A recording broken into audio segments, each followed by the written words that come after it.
Claudia, matrone impudique. Elle était fille d'Appius Claudius Pulcher, consul. À peine eut-elle quelques années, elle se distingua de ses frères et de ses sœurs par l'éclat flagrant de ses yeux. Tertia, son aînée, se maria de bonne heure. La plus jeune céda entièrement à tous ses caprices. Ses frères, Appius et Caius, étaient déjà avares des grenouilles en cuir et des chariots de noix qu'on leur faisait. Plus tard, ils furent avides de sesterces.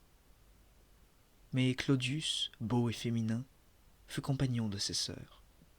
Claudia leur persuadait avec des regards ardents de l'habiller avec une tunique à manches, de le coiffer d'un petit bonnet en fil d'or, et de le lier sous les seins avec une ceinture souple.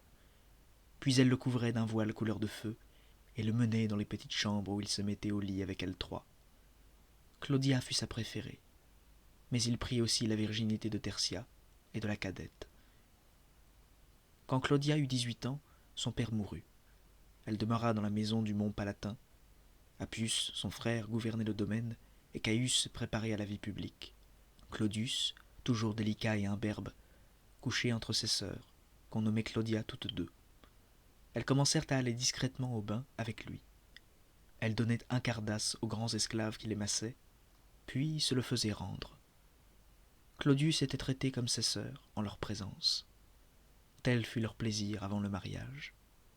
La plus jeune épousa Lucullus, qui l'emmena en Asie, où il faisait la guerre à Mithridate. Claudia prit pour mari son cousin Métellus, honnête homme épais. Dans ces temps d'émeute, il eut un esprit conservateur et borné. Claudia ne pouvait supporter sa brutalité rustique. Elle rêvait déjà pour son cher Claudius des choses nouvelles. César commençait à s'emparer des esprits. Claudia jugeait qu'il fallait le défaire. Elle se fit amener Cicéron par Pomponius Atticus. Sa société était ricaneuse et galante. Auprès d'elle, on trouvait Licinius Calvus, le jeune Curion surnommé la Fillette, Sextius Claudius qui faisait ses courses, Egnatius et sa bande, Catulus de Vérone et Caelius Rufus qui était amoureux d'elle. Métellus, pesamment assis, ne disait mot. On racontait les scandales sur César et Mamura. Puis Métellus, nommé proconsul, partit pour la Gaule cisalpine. Claudia resta seule à Rome avec sa belle-sœur Mucia. Cicéron fut entièrement charmé par ses grands yeux flambants. Il songea qu'il pouvait répudier Terentia, sa femme, et supposa que Claudia quitterait Métellus. Mais Terentia découvrit tout, et terrifia son mari. Cicéron, peureux, renonça à ses désirs. Terentia voulut davantage, et Cicéron dut rompre avec Claudius. Le frère de Claudia s'occupait cependant. Il faisait l'amour à Pompeia, femme de César. La nuit de la fête de la bonne déesse, il ne devait y avoir que des femmes dans la maison de César, qui était prêteur. Pompeia offrait seule le sacrifice. Claudius s'habilla ainsi que sa sœur avait eu coutume de le déguiser, en joueuse de cithare, et entra chez Pompeia. Une esclave le reconnut. La mère de Pompeia donna l'alarme, et le scandale fut public. Claudius voulut se défendre et jura qu'il était, pendant ce temps, dans la maison de Cicéron. Terentia obligea son mari à nier. Cicéron porta témoignage contre Claudius. Dès lors, Claudius fut perdu dans le parti noble. Sa sœur venait de passer la trentaine. Elle était plus ardente que jamais. Elle eut l'idée de faire adopter Claudius par un plébéien afin qu'il pût devenir tribun du peuple. Métellus, qui était revenu, devina ses projets et se moqua d'elle. Dans ce temps où elle n'avait plus Claudius entre ses bras, elle se laissa aimer par Catulus. Le mari Métellus leur semblait odieux. Sa femme résolut de s'en débarrasser. Un jour qu'il revenait du Sénat, lassé, elle lui présenta à boire. Métellus tomba mort dans l'atrium. Désormais, Claudia était libre. Elle quitta la maison de son mari et rentra vite se cloîtrer avec Claudius sur le mont Palatin. Sa sœur s'enfuit de chez Lucullus et revint avec eux. Ils reprirent leur vie à trois et exercèrent leur haine. D'abord, Claudius, devenu plébéien, fut désigné comme tribun du peuple. Malgré sa grâce féminine, il avait la voix forte et mordante. Il obtint que Cicéron fût exilé, fit raser sa maison devant ses propres yeux, et jura la ruine et la mort de tous ses amis. César était proconsul en Gaule et ne pouvait rien. Pourtant, Cicéron gagna des influences par Pompée, et se fit rappeler l'année suivante. La fureur du jeune tribun fut extrême.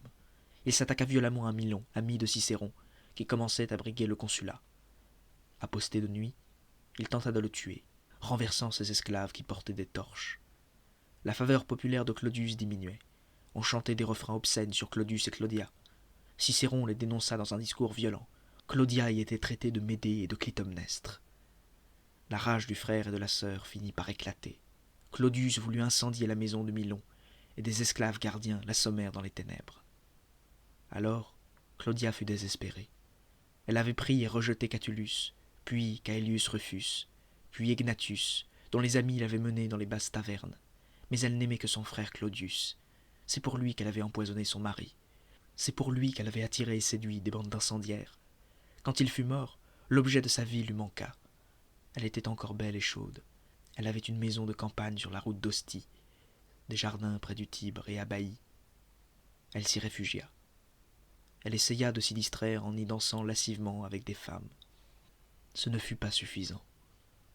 Son esprit était occupé par les stupres de Claudius, qu'elle voyait toujours imberbe et féminin.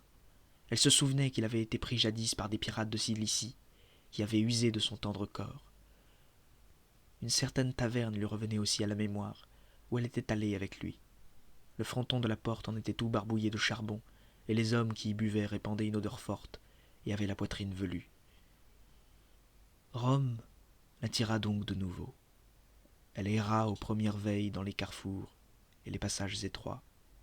L'insolence éclatante de ses yeux était toujours semblable.